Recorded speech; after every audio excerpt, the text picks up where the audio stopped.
Hello everyone! So some of you may remember that all the way back in June I started a series called Melika's Ramadan Kitchen and then promptly released only 2 episodes.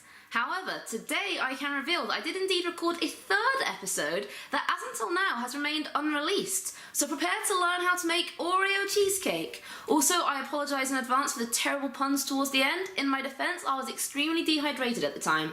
So I want to start by melting about 150 grams of butter, which I'm going to guess by eye, in a small saucepan. So I'm just going to put the butter into the saucepan. I'm going to start melting it.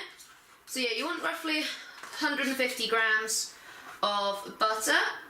Which I reckon is about that, maybe a bit more.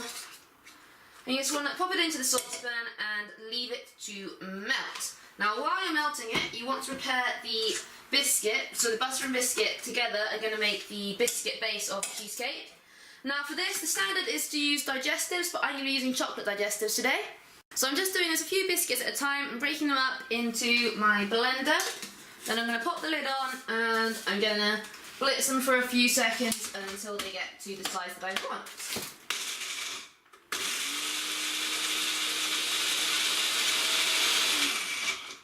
So I'm going to do this for the whole pack of biscuits and I'm going to add them gradually into my melted butter.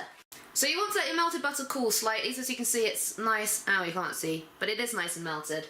So then you want to add gradually your biscuit crumbs into the mixture, and then once they're all added you want to give them a nice stir.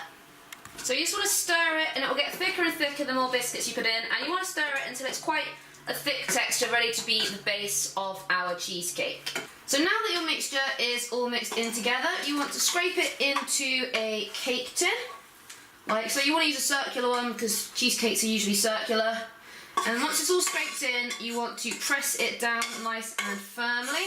Make sure it's packed nice and tightly together because this is going to form the base of your cheesecake. And if it's flimsy, your cheesecake might just fall apart. So you want to press it down nice and flat, and you can use several different things to do this. You can use the back of a spoon, you can use a cup.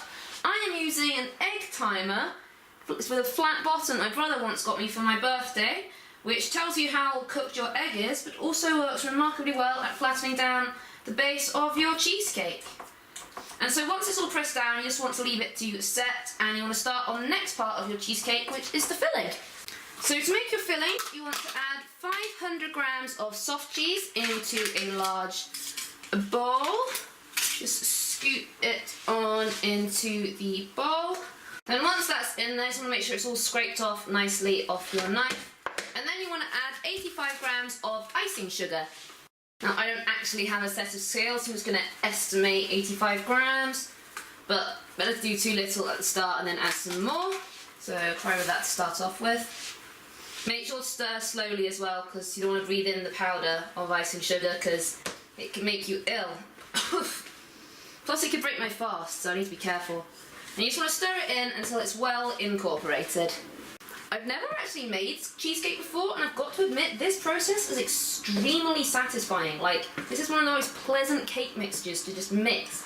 It just mixes so smoothly and you see it changing texture and colour, and oh, it's lovely. Recommend it fully. So in another bowl you want to get a pot of double cream and just pour it all in. There we go.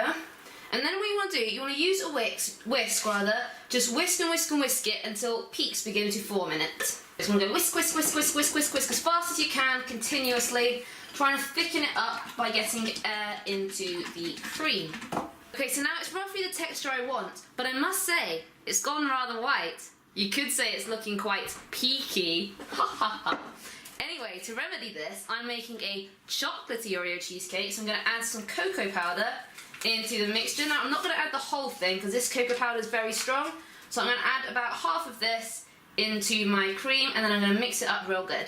So my chocolate's all nice and mixed in, it's got a lovely texture. So now I'm going to fold it into my cheese mix. So now I'm going to get my cream mixture, I'm going to pour it into my cheesy mixture, use my spoon to scrape it all in there. You can tell the difference because the cheesy mix is a yellowy, whitey, creamy colour and the cream is a browny colour. It's funny how the cream's not the creamy colour. Oh, I am making myself laugh today. Anyway, there we go, it's pretty much all scraped in.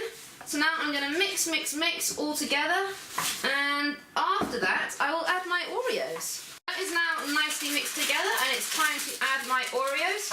Now I like my Oreo pieces relatively large, so I'm just going to crumble it in with my fingers, so there'll be nice large chunks of Oreos. And hopefully that will make it all the more delicious, because Oreo is amazing, and I'm going to do that for the whole packet. So now I've broken up all my bits of Oreo, and you want to take note that I kept the cream in, because that will give the cheesecake a nice creamy flavour, so you want to keep both the biscuit part and the cream part of the Oreo in. And then you just want to stir it in until it's all mixed in nice and well, and evenly distributed Oreos throughout. So now that it's all mixed in, you just want to scrape your mixture on top of your biscuit base from before. Scrape it all in there and press it down evenly so that it's smooth on top and well spread out. So there we have it, it's ready to put into the fridge, my glorious Oreo cheesecake. And now I'm going to let it set for about 6 hours before it can be eaten. Thank you all very much for watching. I apologise for the huge delay in releasing. I just never got around to editing and kept putting it off and putting it off and putting it off. But I hope it was worth the wait. I'm also planning to continue the series, but just Melika's kitchen. So yeah, hopefully I'll be releasing some new recipes soon. See you next time. Bye bye.